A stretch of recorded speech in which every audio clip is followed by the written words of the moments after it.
नमस्कार, मी पूर्वी भावे. घे भरारीमध्ये आपलं स्वागत. तुम्हाला आज नक्कीच प्रश्न पडला असेल की आज असा कुठला सण आहे की ज्यामुळे मी अशी नऊवारी साडी नेसून बसली आहे. पण खरं तर आज कुठलाच सण नाही आहे. हां, पण आज आम्ही तुमच्यासाठी काहीतरी अतिशय वेगळं, अनोखं, खास असं घेऊन आलोय. आत्तापर्यंत तुम्ही खूप पद्धतीच्या शाळा पाहिल्या असतील, पण त्यामध्ये कुठल्या कुठल्या शाळा येतात? नेहमीची आपली चालणारी लहान मुलांची शाळा, रात्रशाळा, शिवाय गावागावांमधनं प्रौढशाळा सुद्धा भरते.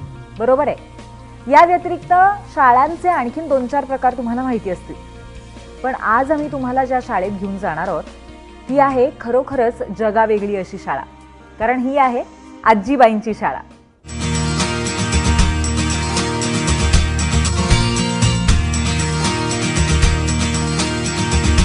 निसर्गाने नटलेला माळशेज घाट तुम्हा सगळ्यांनाच माहिती आहे. हा माळशेज घाट जिथे सुरू होतो त्या मुरबाड तालुक्यातल्या फांगणे गावातली ही गोष्ट आहे. एकदा काय झालं, या गावामध्ये पारायणाची स्पर्धा होती आणि हे पारायण करायला सगळे गावकरी जमलेले होते. त्यावेळेला असंख्य स्त्रिया संस्कृतातलं हे पारायण करत होत्या. पण त्यावेळेला तिथे एक आजी आल्या आणि त्या आजी पारायण चालू असताना एका गृहस्थांना म्हणाल्या, अहो, खरं तर ही भाषा किंवा अशा पद्धतीचं पाठांतर आमचं झालं असतं ना, तर आम्ही सुद्धा नक्की पारायणामध्ये सहभाग घेतला असता. तेव्हा त्या गृहस्थांना एक आगळी वेगळी कल्पना सुचली. त्यांना असं वाटलं की या आजीबाई सुशिक्षित नाही आहेत म्हणून हा प्रश्न निर्माण झालाय.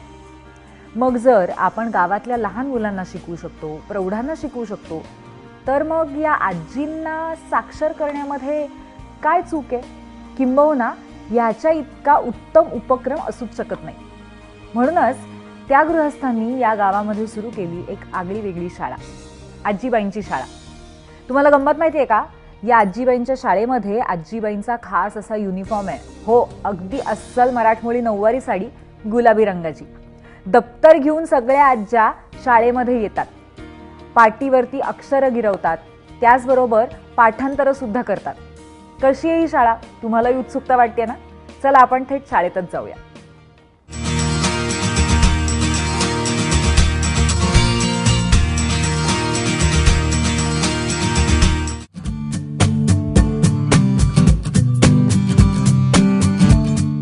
ठाणे जिल्ह्यातील मुरबाड सोडलं की सुरू होतो प्रसिद्ध माळशेज घाट. दोन्ही बाजूंनी घनदाट झाडी आणि निसर्गरम्य अशा माळशेज घाटानजीकच एक सुंदर गाव वसलंय, फांगणे गाव. अरुंद रस्ते, मोजकी घरं आणि जेमतेम 300 ते 400 लोकवस्ती.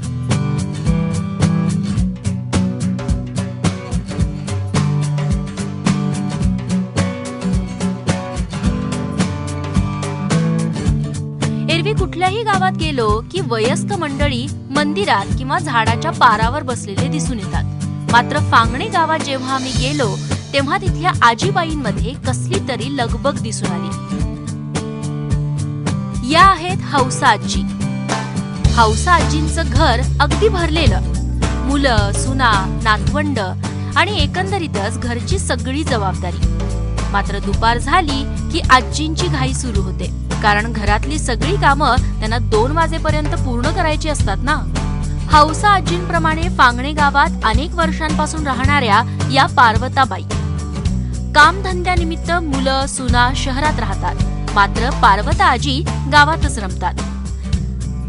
सध्या पार्वता आजींचं गावात रमायचं कारणही खास आहे. या दोघींसारखंच दुपारी 2 वाजले की गावातल्या इतर आजीबाईंची लगबग सुरू होते. तुम्हालाही प्रश्न पडला असेल ना की या सगळ्या आजी निघाल्यात तरी कुठे? उत्तर ऐकलं तर आश्चर्यचकित व्हाल, कारण दररोज दुपारी 2 वाजता फांगणे गावात भरते आजीबाईंची शाळा. आजीबाईची शाळा चालू झाली आता गावाला. चल ग सकू, चल ग ठकुलियन शिकू शाळेला. 5वी माझी ओवी ग गणराया गाईन. दे दे बुद्धी चांगली शाळेला जाईन. आजीबाईची शाळा चालू झाली आता गावाला. चल ग सकू, चल ग ठकुलियन शिकू शाळेला. 5वी माझी ओवी ग गणराया गाईन. दे दे बुद्धी चांगली शाळेला जाईन. सावित्रीबाई फुले आणि ज्योतिबा फुले यांनी स्त्री शिक्षणासाठी अनेक कष्ट घेतले, कारण त्यांना समाजातील स्त्री शिक्षणाच्या महत्त्वाची जाणीव होती. एक स्त्री शिकली की तिचं अख्खं कुटुंब शिकतं, प्रगत होतं. हीच गरज लक्षात घेऊन फांगणेगावच्या आजीबाईंनी एक नवीन इनिंगची त्यांच्या आयुष्यात सुरुवात केली आहे.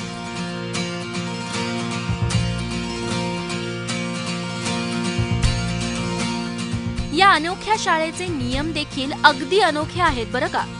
शाळेत प्रवेश केवळ 60 वर्षांवरील आजींनाच. इथं शाळा सुरू होण्याआधी परिसराची साफसफाई, फळा स्वच्छ करणं, सुविचार लिहिणं हे सगळं काम या आजींची नातवंड करतात.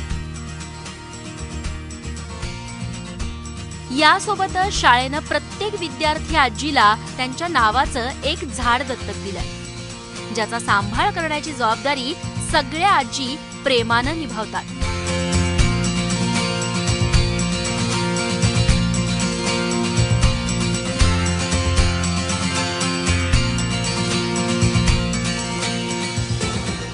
तुझला मी करतो प्रणाम, तुझला मी करतो प्रणाम.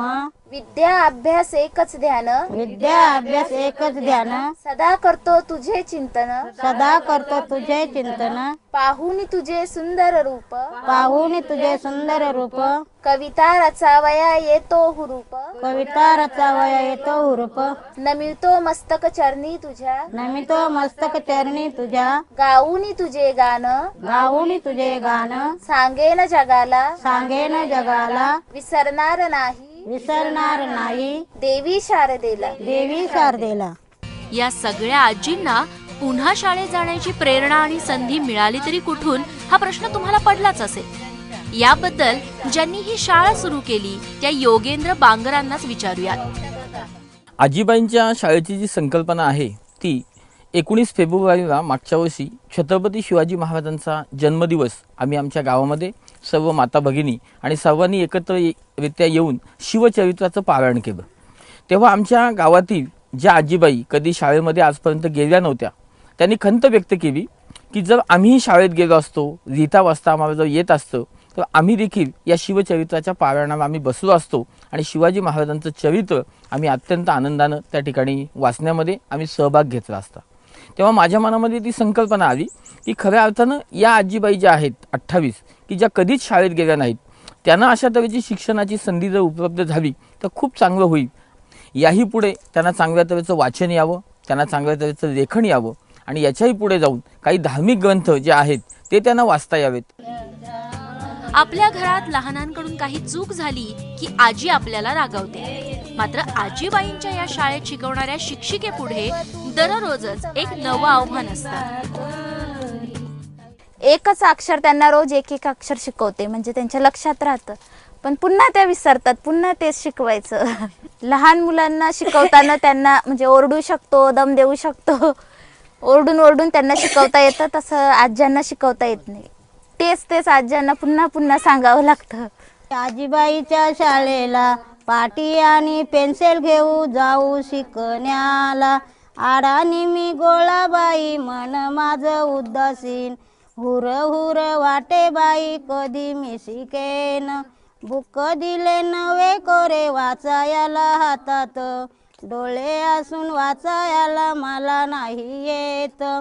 आता फांगणे गावात आजींना घरचा अभ्यास करण्यासाठी त्यांची नातवंडच मदत करतात. कृपा किती पान फुटला. मी शाळेत गेलो, माझी आजी मला मी आजीला प्रश्न विचारतो, आई शिकवतो.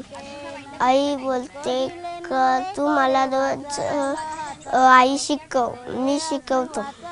पहिले माझी आजी शाळेत जायची, मला आई सांगायची, आई शिकवायला सांगायची. आता माझ्या आईला आई येते, सही पण करता येते. फांगणे गावातल्या आजीबाईंच्या शाळेची संकल्पनाच तशी अनोखी. ही शाळा पूर्णपणे पर्यावरण पूरक पद्धतीनं केली गेली आहे. स्वच्छता हा शाळेचाच नाही तर फांगणे गावाचा ध्यास बनलाय. मात्र ही कल्पनेतली शाळा अस्तित्वात आणण्यासाठी गावातल्या प्रत्येकाचा मोलाचा वाटा आहे.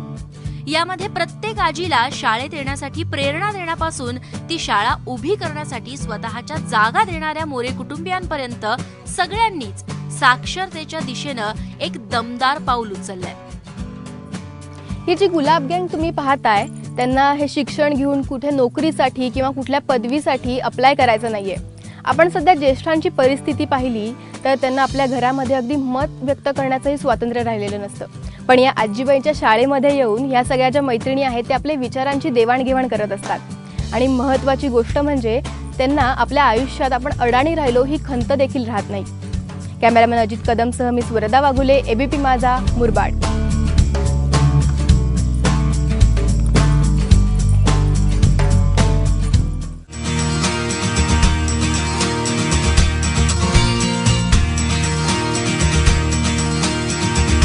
तर अशी आहे भारतातली पहिली आजीबाईंची शाळा.